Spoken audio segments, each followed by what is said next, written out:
Tayo dadako sa ating pag-aaral ng salita ng Panginoon. It's the most wonderful time of the year. Sabi ng isang awitin na sinulat at naging pamoso noong 1960s. At ito'y inawit ni Andy Williams. At kapag kanyong pinakinggan or binasa ang lyrics ng awitin na ito, ay nagbigay ito ng mga dahilan kung bakit niya sinasabing it's the most wonderful time of the year. At ilan sa mga dahilan ay you see kids jingle belling. Nag-jingle bells sila, nag-aawitan sila, nangangaroling sila.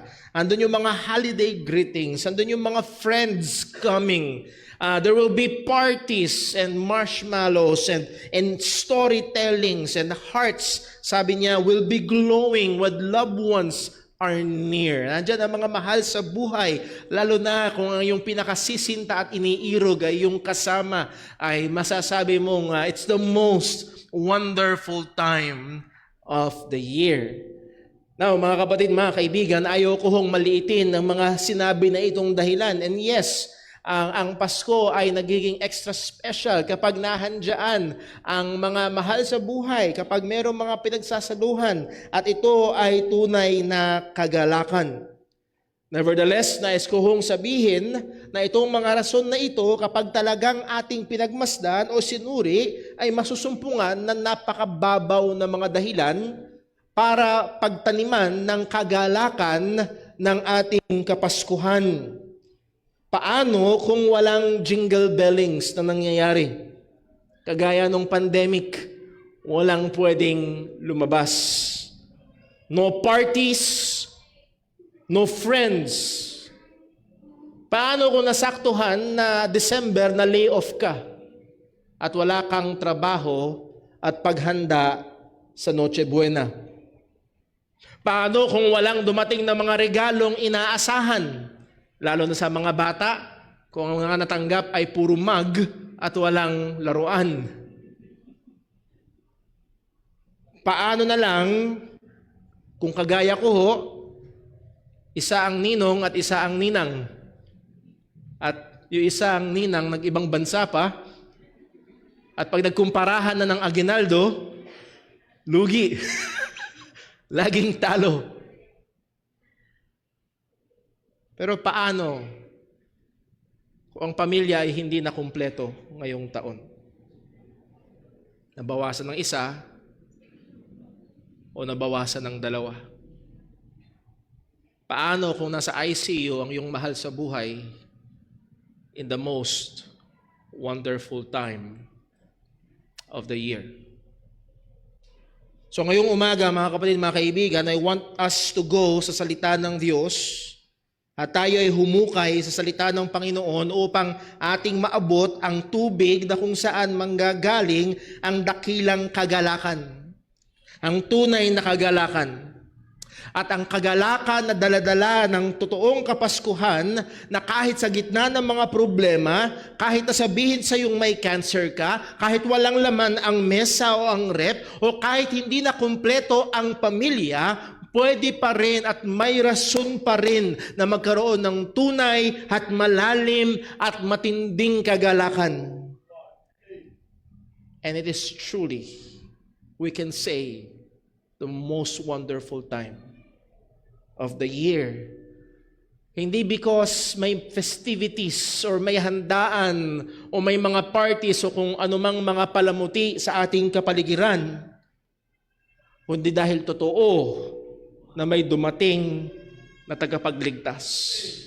At ito ang rason kung bakit napakaganda. This is the good news of great joy for all people. At ito ang mensahe natin ngayong umaga. The source of true, persevering, and great joy of God's people is Christ. And please take note, I did not say in Christmas. Any time of the year. Kahit January, kahit March, kahit panahon ng bayaran na mga dapat bayaran. There is a source of true, persevering, great joy para sa mga mananampalataya ng ating Panginoon. Bago tayo magpatuloy, tayo muna ay manalangin. Let us pray. Panginoon naming Diyos, aming Ama sa langit, tulungan mo po kami, samahan mo kami. Lord, walang ibang pangalan na maitaas kung hindi ikaw lamang, walang ibang marinig kundi ang katotohanan mo lamang sapagkat ang iyong katotohanan na magpapalaya sa amin. Ang iyong katotohanan na magpapabanal sa amin. Lord, desperadong nangangailangan ng mga tao, lalo maging ang mga Kristiyano, ay nangangailangan, Panginoon, ng pagkukunan ng tunay at nagpupursiging kagalakan. Lord, ito'y masusumpungan lang namin sa aming Panginoong Hesukristo. Kaya, O Diyos, buksan mo nawa po ang aming mga mata upang makita namin ang iyong katotohanan. Buksan mo ang aming mga tenga upang malaman, marinig namin ang iyong mga katotohanan. O Diyos, ingatan, tulungan mo kami, lalo't higit, O Diyos, mahabag ka sa mga wala pa kay Kristo Jesus. Makita nila na sila'y makasalanan at ang tanging pag-asa nila ay siya na anak sa unang araw ng Pasko at namatay sa krus ng Kalbaryo para magligtas ng mga makasalanan. Panginoon, luwalhati mo ang iyong pangalan. Samahan, ingatan mo po kami. Dalangin namin itong lahat sa ngalan ng aming Panginoong Hesukristo. Amen. Well, ang atin nung binasa sa Luke chapter 2 ay isang pamosong bahagi ng record ng Christmas story. Actually, ito ay medyo pagkatapos na ng kapanganakan ng ating Panginoong Jesus. And this is what we may call the first official announcement ng kapanganakan ng hari. Kung inyong alam, sa England, kapag may pinapanganak sa royal family, may hinihintay sila na lalabas kung anong kulay, kung pink ba or blue. At kapag lumabas na yung ilaw o yung tandaan, nagdidiwang ang napakaraming mga tao. But nothing beats itong makikita natin sa salita ng Panginoon kung paanong klaseng announcement ang dumating sa kapanganakan ng ating Panginoong Hesukristo. Well, we were given the setting sa verse number 8 ng chapter 2 ng book of Luke. Ang sabi, and in the same region, there were shepherds out in the field, keeping watch over their flock by night. So merong mga pastol sa parang at sila ay nahandun daw sa nasa same region. Well, what region is that? Pag binalikan natin sa mga naunang talata, sapagkat nagpatawag si Caesar Augustus ng registration for taxation, ang lahat ng mga tao ay kailangang bumalik kung taga saan sila. Para bang sa botohan, bumabalik ang mga tao kung saan sila nakarehistro. At nagbalikan sila, kaya pagdating sa verse number 3, Luke chapter 2, ang sabi, and all went to be registered, each to his own town. Sila'y dumako kung taga saan sila para sila ay to register and to pay their taxes. Verse 4, and Joseph, which is the husband of Mary, also went up from Galilee, from the town of Nazareth to Judea, to the city of David, which is called Bethlehem. So taga Bethlehem itong si Joseph. At dala-dala niya na si Mary na nahandoon sa sinapupunan niya ang ating Panginoong Hesukristo. So this is Bethlehem of Judea. Bakit naging particular ang Bible? Kasi meron pang isang Bethlehem sa Galilee. So particularly, this is Bethlehem of Judea. At makikita natin mamaya kung gaano kahalaga ito. Now, ang Bethlehem of Judea ay isang farming community sa mga maburol na lugar. It is around 5 to 6 miles from Jerusalem. At makikita natin na as it is a farming community, maraming grains of fields sa hillside, madamo ito. Therefore, it is very ideal na pagsugahan ng mga hayop, ng mga baka, or at this particular passage, ng mga tupa. And could you just imagine, ikaw yung pastol ng tupa nung time na yon. Nahadong kayo sa madilim na gabi and walang ilaw, walang flashlight, walang Meralco, at most maaaring meron kayong mga sulo nakapaligid para mag-ingat sa mga asong mabangis o sa mga mabangis na hayop. Pero out of nowhere, ang sabi ng salita ng Diyos sa verse 9, and an angel of the Lord appeared to them. It's seemingly sa termino natin parang magic. Biglang nagpakita ang isang anghel ng Panginoon. At paano di-describe ito? And the glory of the Lord shone round about them, and they were filled with great fear. So, ilang mga details, may isang anghel. Isang anghel lamang ang nagpakita at ang isang anghel ay mensahero ng Panginoon. But I would like to point out na itong anghel na ito, nung nagpakita, ang sabi, and the glory of the Lord shone round about them. It's not the glory of the angel. Hindi liwanag ng anghel, kundi yung liwanag ng Panginoon ang suminag sa paligid nila. At itong liwanag na ito ay hindi lang basta dahil may liwanag, kung hindi ito ay, this is the visual representation ng kaluwalhatian, ng kabanalan ng Panginoon. Ang Diyos ay nagliliwanag sa kanyang kaluwalhatian. Siya ay nagliliwanag sa kanyang kabanalan. At narito ang anghel na nagpakita, and the glory of the Lord shone right about them. I can only imagine na parang itong anghel na ito ay parang buwan. Ang buwan ay walang sariling liwanag. It only reflects the light of the sun. And this angel ay nagpakita, and yung kaluwalhatian ng Diyos ang nagliwanag. How wonderful! Gaano kamangha-mangha. Again, siguro sa panahon natin ngayon, ay hindi tayo masyadong mamamangha. We can go to places na napakaraming ilaw. Pero again, sa panahon na yon na kung saan ang tanging source nila ng liwanag ay ilang apoy, sulo o whatnot, biglang nagliwanag. Tunay, ito'y kagimbal-gimbal.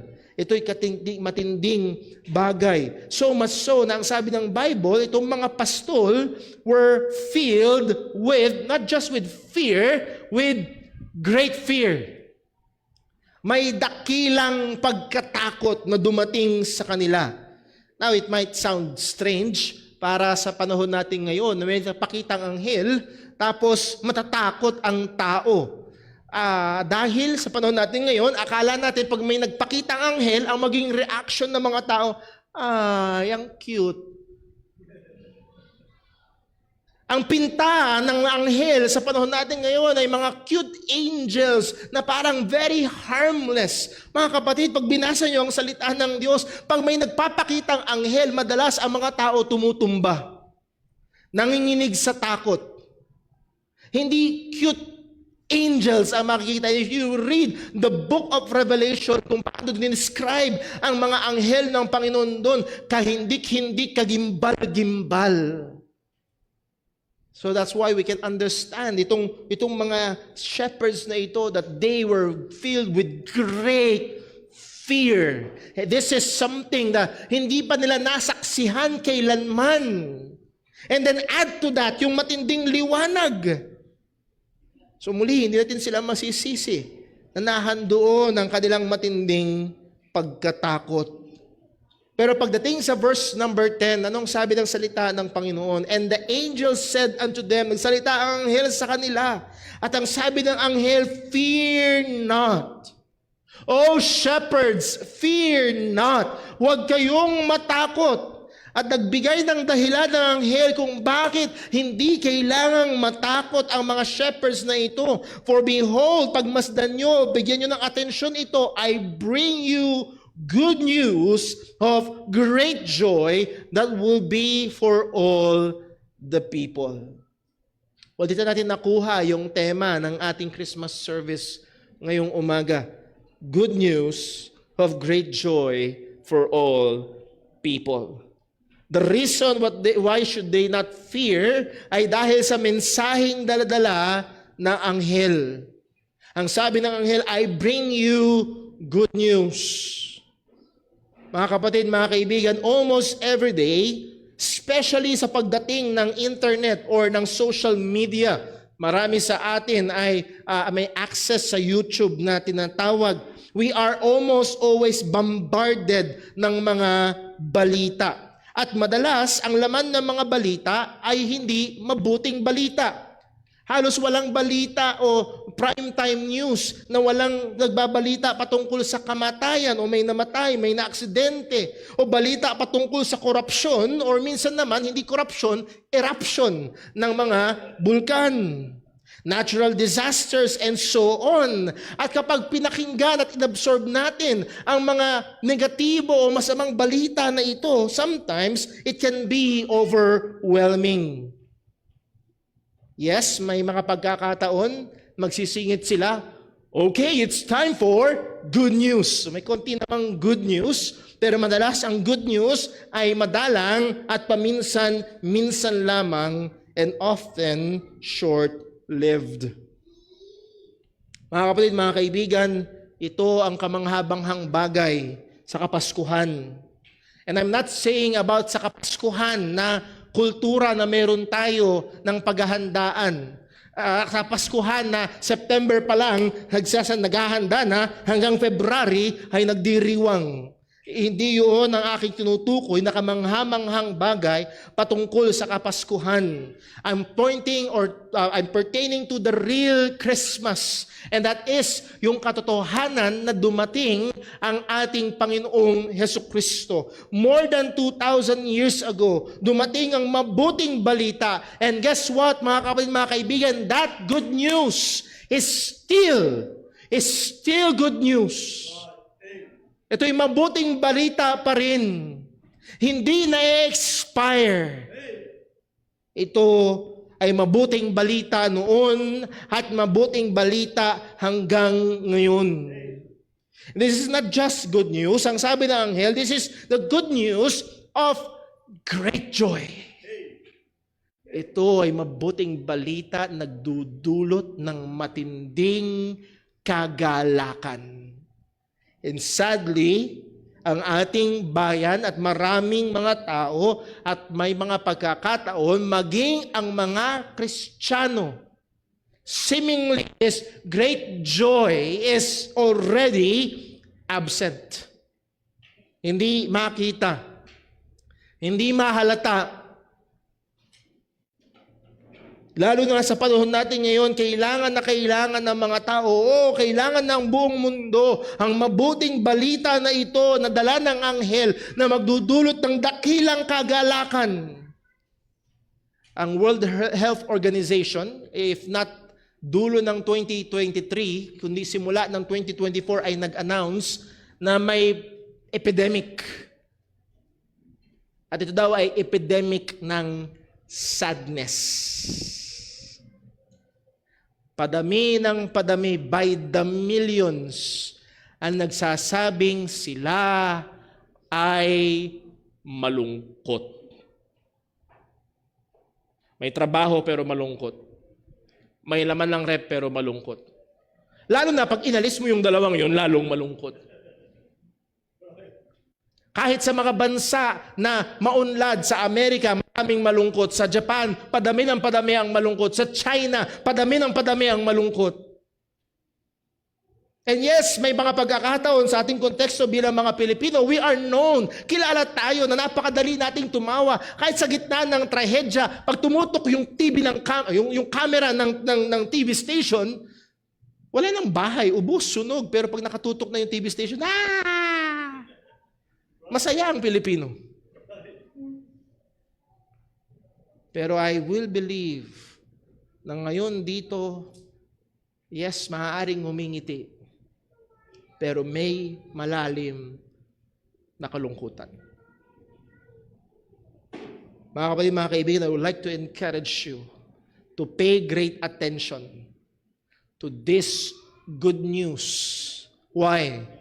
Because it brings great joy. It brings great joy. And I would like to present 4 reasons.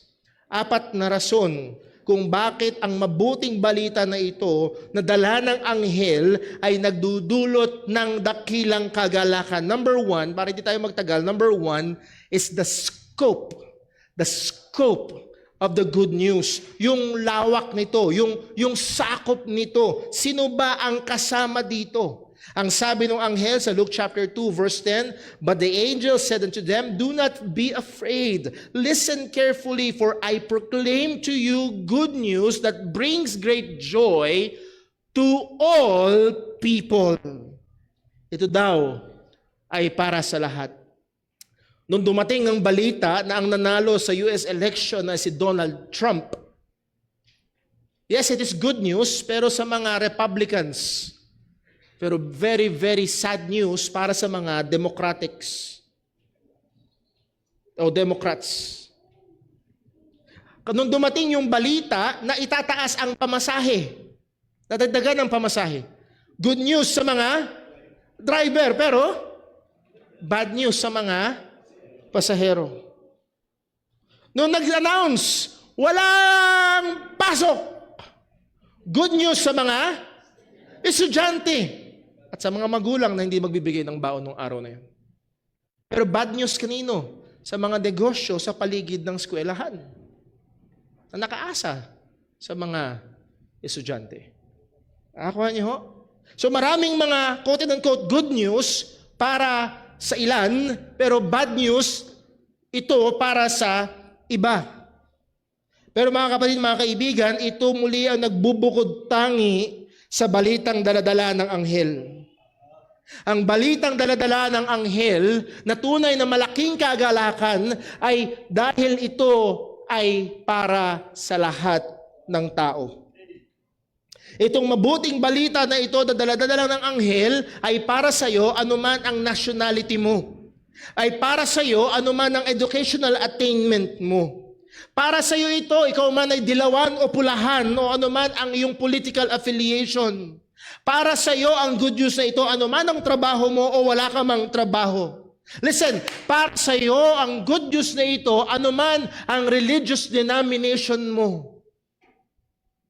This good news is for all people. So kung nandito ka ngayon, ito'y para sa iyo.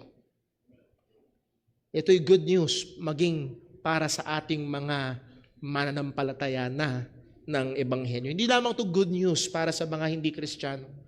Ito rin ay good news para sa mga mananampalataya. And by the way, itong good news na ito, ang epekto ay great joy. And let me just point out, as we have said sa Sunday school kayo nung umaga, ang Diyos, listen, ang Diyos ay hindi, listen, ang Diyos ay hindi KJ. Right now, I believe, meron dito nag-iisip, ang Diyos ay KJ. Pag sineryoso ko ang Diyos, magiging malungkot ang buhay. No! God is for joy. He is for true joy. Siya ay para sa tunay na kagalakan, siya ay committed para sa walang hanggang kagalakan. Ang ayaw ng Diyos ay yung peking kagalakan, ang ayaw ng Diyos ay panumandali ang kagalakan. Pero committed siya sa tunay at pangwalang hanggang kagalakan. Doon committed ang Diyos. Hindi siya KJ. Hindi siya KJ. It is for all people. So kung ikaw ay naririto ngayon, nanay, ito'y para sa iyo. Tatay, ito ay para sa iyo. Estudyante, listen, estudyante, ito'y para sa iyo. Matanda, ikaw man ang pinakamay edad dito, ngayong umagang ito'y para sa iyo. Ikaw man ay bata, ito'y para sa iyo. Ikaw man ay driver, empleyado o may negosyo, ito ay para sa iyo. Ikaw man ngayong sandaling ito ay dumadaan sa best time of your life. As in, parang lahat ng bagay ay nangyayari ayon sa plano mo. And you can ask for anything else. It's the best, Brother Paul. Talagang napakasaya. Sinagot ako, nagkatrabaho ako, na-promote ako, and ang ganda. itong balitang ito ay para pa rin sa iyo. It's for all people. At the same time, kung sa tingin mo, ikaw naman ay nasa pinakailalim, parang walang nangyayaring tama.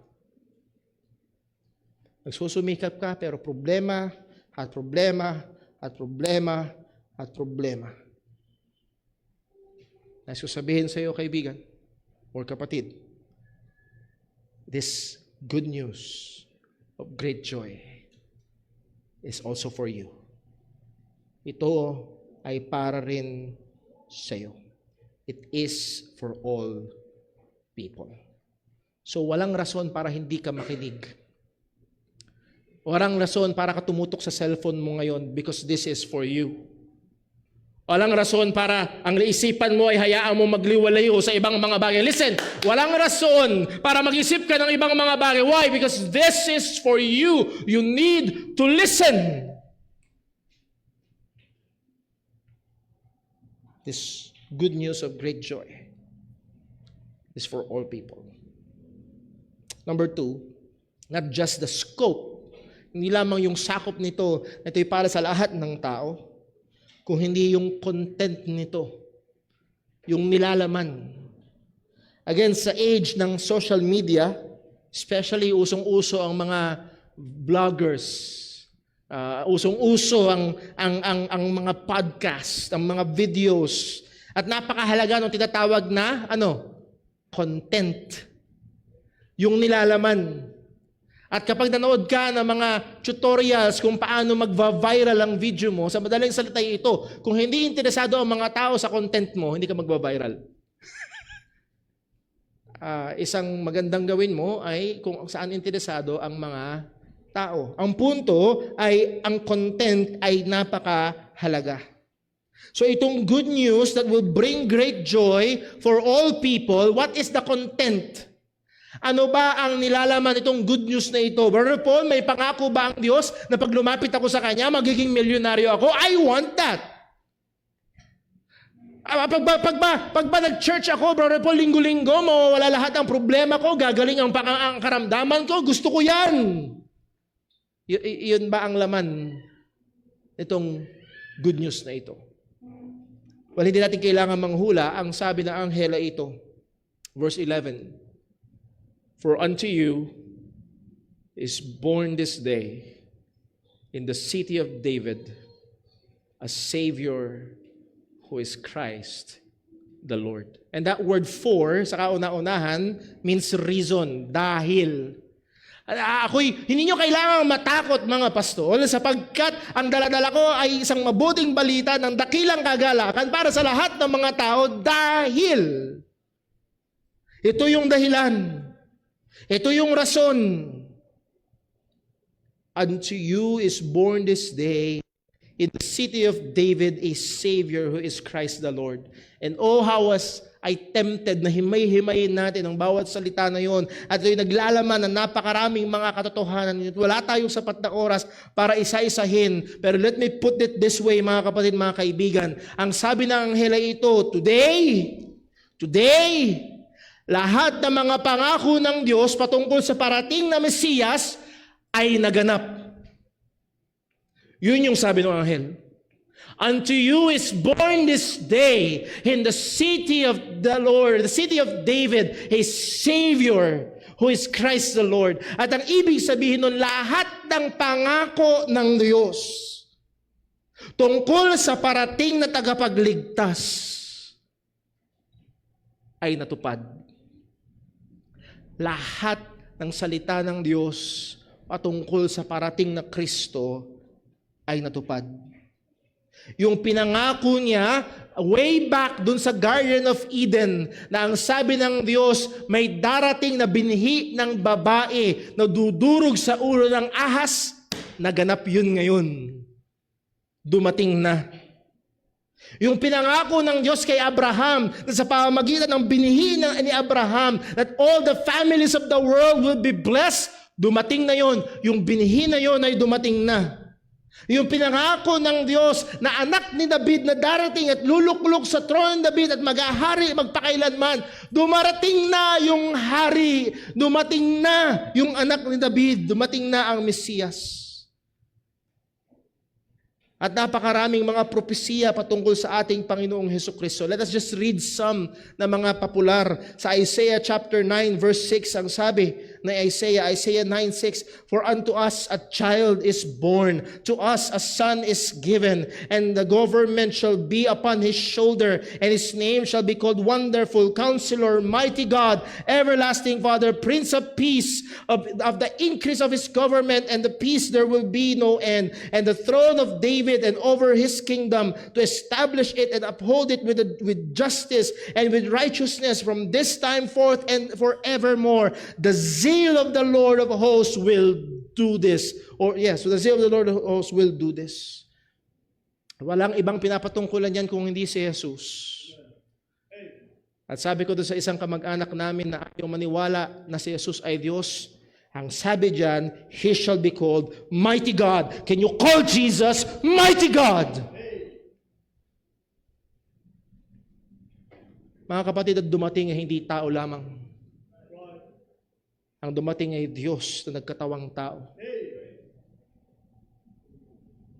At pinangako ito ng Diyos sa pamamagitan ni Isaiah 700 years or more bago dumating si Kristo at natupad ang pangako ng Panginoon. Isaiah chapter 7 verse 14 ang sabi, "Therefore the Lord Himself will give you a sign. Behold, a virgin shall conceive and bear a son and shall call his name Emmanuel." At ang ibig sabihin ng Emmanuel, God with us.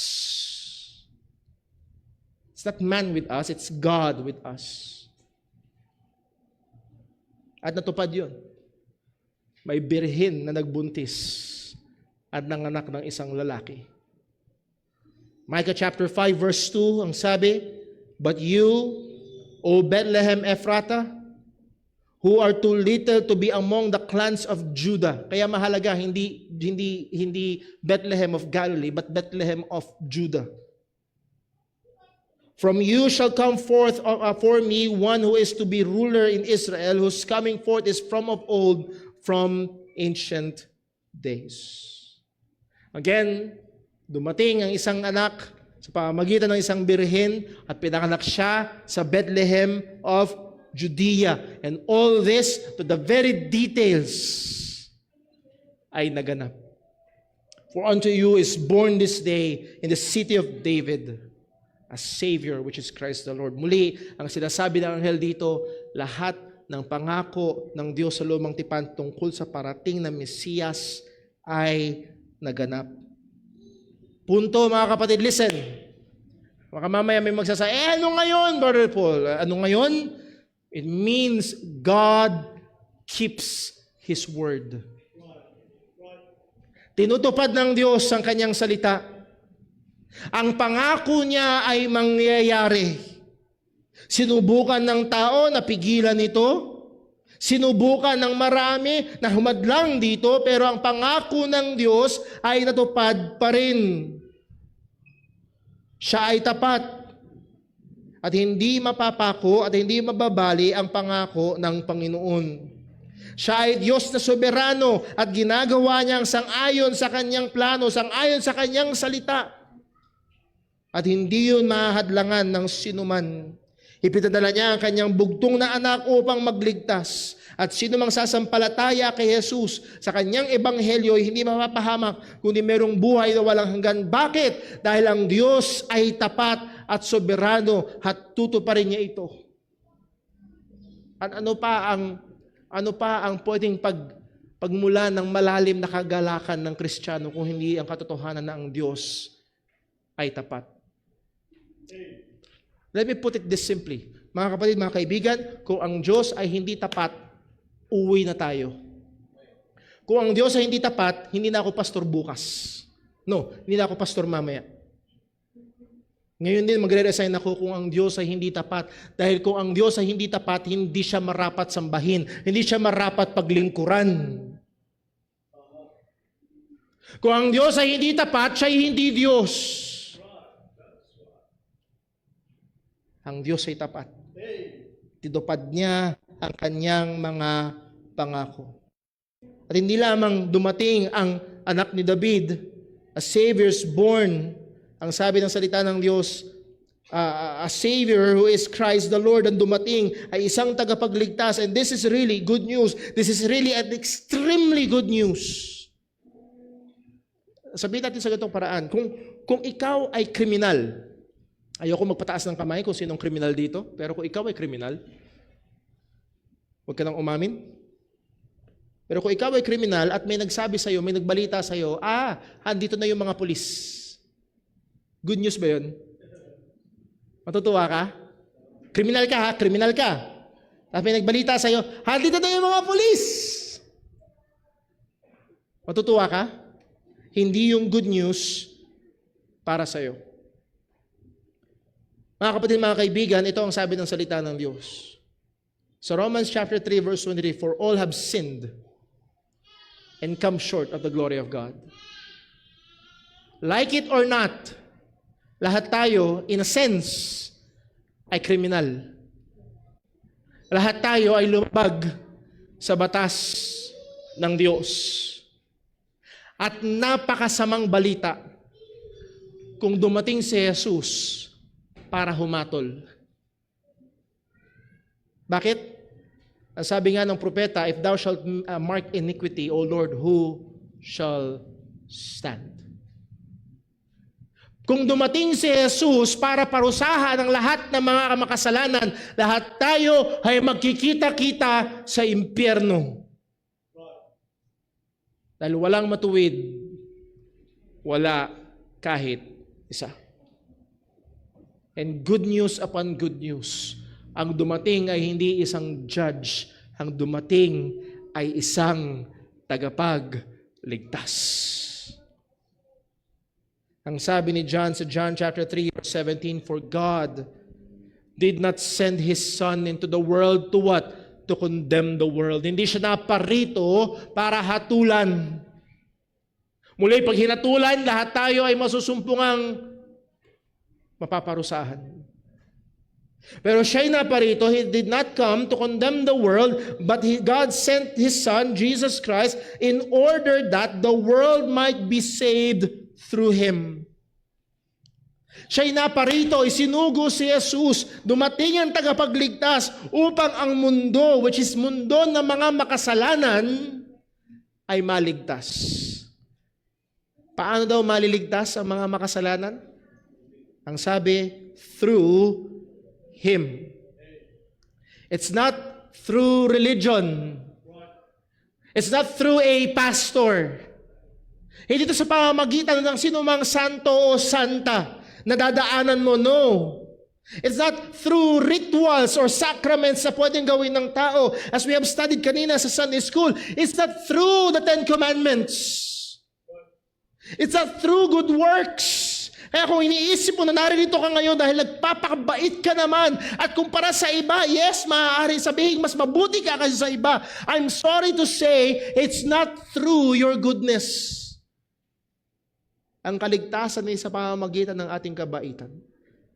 Mga kapatid, listen. Kung kaya nating iligtas yung sarili natin, magsisimba ka lang, huwag mo lang kakalimutan si Lord, magpe-pray ka lang gabi-gabi, wala ka lang aargawiduhin, wala ka lang gagawin na ito naririnig ko lagi sa mga tao. Tingin ko naman, pupunta ako sa langit dahil ginagawa ko ang mga bagay na ito. Listen, kung totoo yun, walang Pasko. Kung kaya nating pumunta sa langit, sa Diyos, sa pamamagitan ng ating sarili, walang Pasko. Hindi na darating si Jesus. At the fact na merong dumating na tagapagligtas at hanggang ngayon sineselebrate at inaalala natin yung kanyang pagdating, ang Pasko ay nagsusumigaw, hindi natin kaya.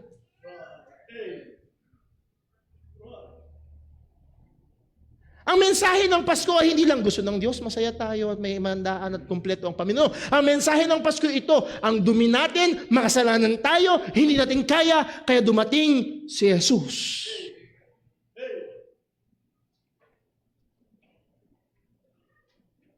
Ang sabi ng 1 Timothy chapter 1 verse 15, the saying is trustworthy.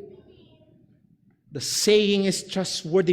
Pwede mo daw pagtiwalaan ito. Dapat mong pagtiwalaan, hindi lang dapat pagtiwalaan, and deserving of full acceptance, not half acceptance, full acceptance. Dapat tanggapin ng buong buo. Ano ito? That Christ Jesus came into the world to save sinners. Hindi para gawing bilyonaryo ang bawat isa. Hindi para alisin ang mga problema mo ngayon.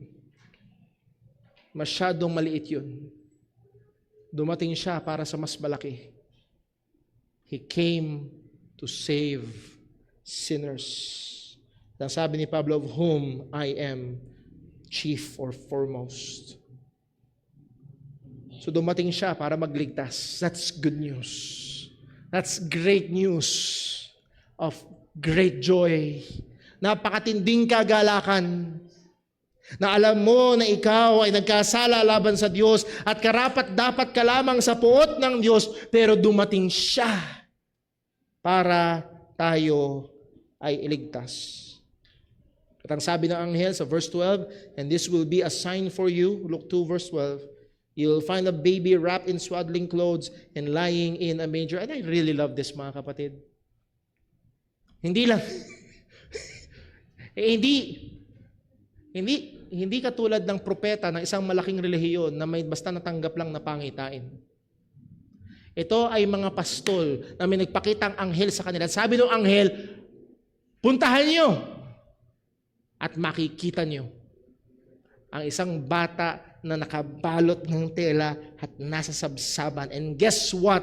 Pagdating sa verse 15, and it came to pass as the angels were gone away from them into heaven, and the shepherds said one to another, let us now go even unto Bethlehem and see this thing which is come to pass, which the Lord had made known unto us. And they, verse 16, came with haste and found Mary and Joseph and the babe lying in a manger.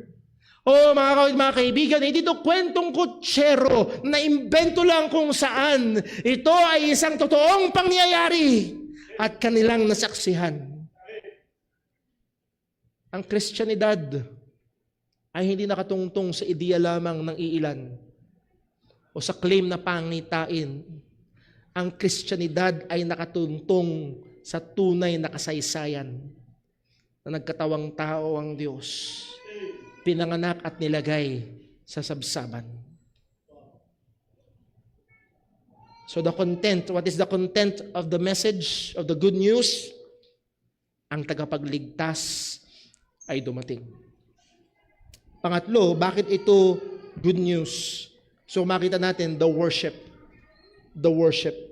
Ang pagsamba. Verse 13, Luke chapter 2. Ang sabi, and suddenly, pagkatapos sabihin ng anghel sa verse 12, for unto you is born this day the city of David a Savior, which is Christ the Lord. Pagdating sa verse 13, and suddenly there was with the angel a multitude of heavenly hosts praising God. Pagkasabi ng anghel, dumating na ang Mesiyas, dumating na ang Kristo. At tila baga yung tela sa entablado ay hinawi. At nahandun sa likod, the host, the heavenly host, a multitude of heavenly hosts, hindi binigyan ng bilang, ngunit ang sinabi, ito ay napakarami. What a sight. Anong ginagawa na napakaraming anghel na ito? Praising God. Praising God. Mga kapatid, mga kaibigan, ang gawain ng mga anghel na nagbalita ng kauna-unahan ng patungkol sa Pasko, ang pagdating ni Kristo, ang gawain nila, they are praising God. Nais ko bigyan ng pansin ho ito. Sapagkat kung hindi tayo magiging maingat, tayo mga Kristiyano ay maaaring napakadaling mahahatak at masipsip ng kultura na ang prioridad pagdating ng Kapaskuhan ay mga bagay-bagay at kasiyahan lamang. Lalo na sa ating mga nagpapakilalang Kristiyano. Lalo na sa atin na tumanggap na nga ng regalo ng buhay na walang hanggan sa pamamagitan ni Kristo. Isa sa mga pangunahin na dapat dating ginagawa ay hindi maglagay ng palamuti sa bahay, hindi maglagay ng handa sa mesa, kundi magpuri sa Diyos. Kagaya ng ginawa ng mga anghel na ito. They praised God. Sadly, ang direksyon ng marami ay palayo ng palayo sa pagpuri sa Diyos. Ang Kapaskuhan ay patungkol sa handaan. Ang Kapaskuhan ay patungkol sa 13-month pay, sa regalo, at sa kung ano-ano pa. Ang prioridad natin ay pagluwalhati sa Diyos. Sana hindi mawala.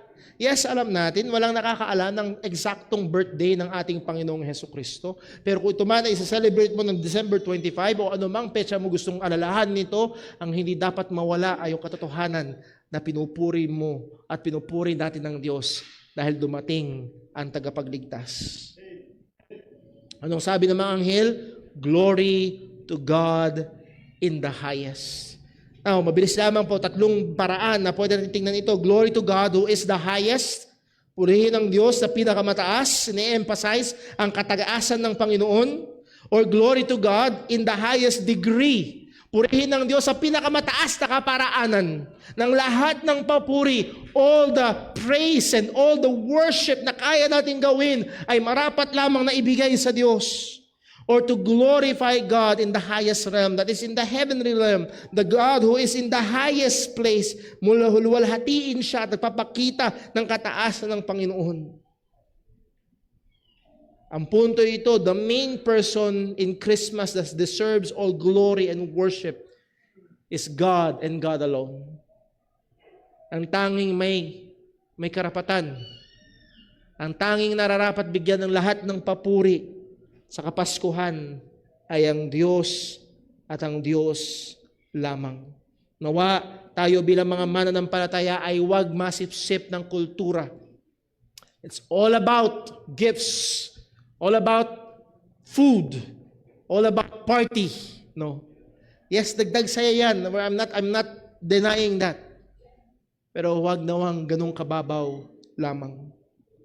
Glory to God in the highest. Hindi lamang yun. Ang sabi ng mga anghel, and on earth, peace. At marami tumitigil dun. Na seemingly, all people in the earth, with no exemption, will have peace. Pero hindi dun tumigil ang talata. And on earth, peace. Kanino daw? Among those with whom He, God is pleased. May kapayapaan. Anong galak, anong tindi, anong sarap, anong buti ng balitang ito na nagsasabi na merong kapayapaan. Ang pangako ng President-elect ng Amerika na si Donald Trump, day 1, isa sa mga prioridad niya ay patigilin ang gera between Ukraine and Russia. Magkaroon ng kapayapaan. Mga kapatid, mga kaibigan, hindi natin kailangang hintayin yun. Merong kapayapaan na nanggagaling sa Panginoon. At hindi ito para sa lahat ng tao. Bakit? Alang sabi ng salita ng Panginoon, ang Diyos ay merong puot laban sa makasalanan. Ang sabi ng Romans chapter 8 verse 7, but because the carnal mind is enmity against God, for it is not subject to the law of God, neither indeed can be. Ang taong hindi ligtas, ang taong makalaman, ayaw sa Diyos at rebelde sa kautusan ng Diyos. Siya'y nakikipaglaban sa Panginoon. So there's no peace sa isang taong hindi Kristiyano. Ang tanging paraan lamang para ma-resolba ito at magkaroon ng kapayapaan sa atin at sa Diyos ay ang ating Panginoong Hesukristo. Ang sabi ng Isaiah 53 verse 5. Isaiah 53 verse 5. Ang sabi, but He, this is a prophecy about the Lord Jesus Christ, patungkol sa ating Panginoong Jesus, but He was wounded for our transgressions. He was bruised for our iniquities. The chastisement of our peace was upon Him. Ang tanging paraan para magkaroon tayo ng kapayapaan ay sa pamagitan lamang ng pagdurusa na pinagdanasan ng ating Panginoong Hesukristo. Hindi sa dami ng, wag mo isipin na pag nagtulos ako ng 1,000,000 kandila, I will have peace with God. Wag mo isipin na pag nagbuhat ako ng mabigat na puno at maglalakad mula rito hanggang kung saan at malayong ilang libu-libong kilometro, I will have peace with God. Wag mo isipin na basta mula ngayon, magbabagong buhay na ako, then you will have peace with God. No. It's only through the Lord Jesus Christ. Ang sabi ng Romans chapter 8 verse 1, there is therefore now no condemnation. Wala nang hatol. Hindi ba ito mabuting balita sa atin na mga lumabag sa batas ng Diyos? Wala nang hatol. Kanino? To them which are in Christ Jesus. There's therefore now no condemnation to them which are in Christ Jesus, who walk not after the flesh, but after the Spirit. Wala nang hatol sa sino mang na kay Kristo Jesus. Again, it is through the Lord Jesus Christ. Sa Romans chapter 5 verse 1 ang sabi, therefore, being justified by faith, we have what?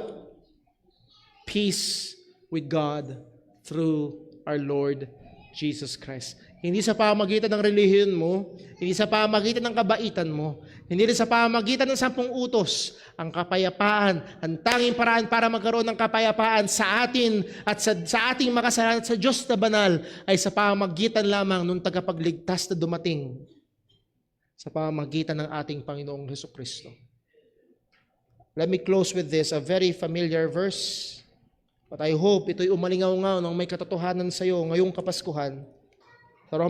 Sa John chapter 3 verse 16.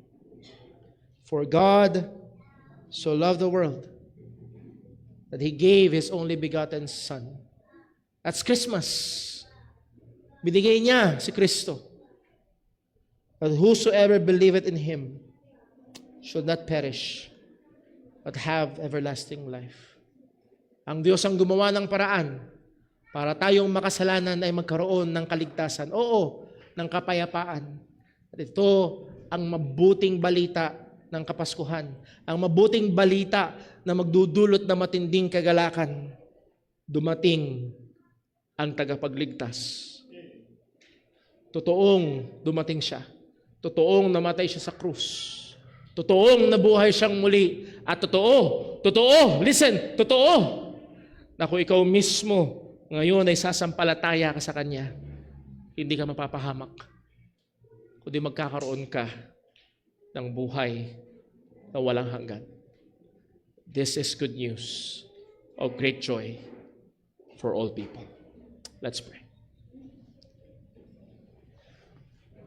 Panginoon naming Diyos, aming Ama sa langit, salamat po. Salamat po. Hindi kami karapat-dapat, pero binigay mo ang iyong bugtong na anak. Ang aming Panginoong Hesus, Diyos nagkatawang tao, nagpakumbaba, nabuhay ng walang kasalanan, at siyang pumasan ng mga kasalanan, at nagbayad sa krus, upang sino mang sa Kanya sumasampalataya ay hindi na mapahamak. Magkaroon ng kapatawaran, malinis, magkaroon ng buhay na walang hanggan. O Panginoon, buksan mo nawa po ang aming mga mata para makita namin kung gaano kaliit, kung gaano kababaw ang kasiyahan na inaalok ng sanlibutan. Kung gaano kapanumandalian lamang ang kasiyahan na kayang ibigay ng sanlibutan. O Diyos, buksan mo ang aming mga mata para makita namin kung gaano naman kalalim, kung gaano katindi, kung gaano kalawak ang kagalakan na ibinibigay mo sa pamamagitan ni Kristo. Sa pamamagitan ng balita ng katotohanan, dumating ang tagapagligtas ng mga makasalanan. O Diyos, nawa ngayong araw na ito ay maging araw na matanggap ng mga naririto ang regalo mo ng kaligtasan, ang buhay na walang hanggan sa pamamagitan ni Kristo Jesus. Lord, sa amin na mga tumanggap na, sa amin na mga ligtas na, sa amin na mga Kristiyano na. Salamat, O Diyos. At nawa makita mo sa amin, masumpungan mo kami na sa gitna ng festivity ng mundong ito, ang pangunahin naming gawain ay purihin ka. Na layunin namin, Panginoon, ay mabuhay para sa iyo. O tulungan mo nawa kami na huwag mawala at huwag maging ordinaryo na lamang ang mabuting balita ng Kapaskuhan. O tulungan mo kami na dalhin ng mabuting balita ng Ebanghelyo sa mga kamag-anakan na makakasalamuha. O tulungan mo kami ng aming mga buhay ay maging palamuti ng Ebanghelyo ni Kristo. O Ama, salamat po sa mabuting balita na binigay mo. Salamat po sa aming Panginoong Hesukristo. At nawa ito'y patuloy na maging balon ng tunay at walang hanggang kagalakan sa mga mananampalataya mo. Salamat po. Dalangin namin itong lahat sa ngalan ng aming Panginoong Hesukristo. Amen.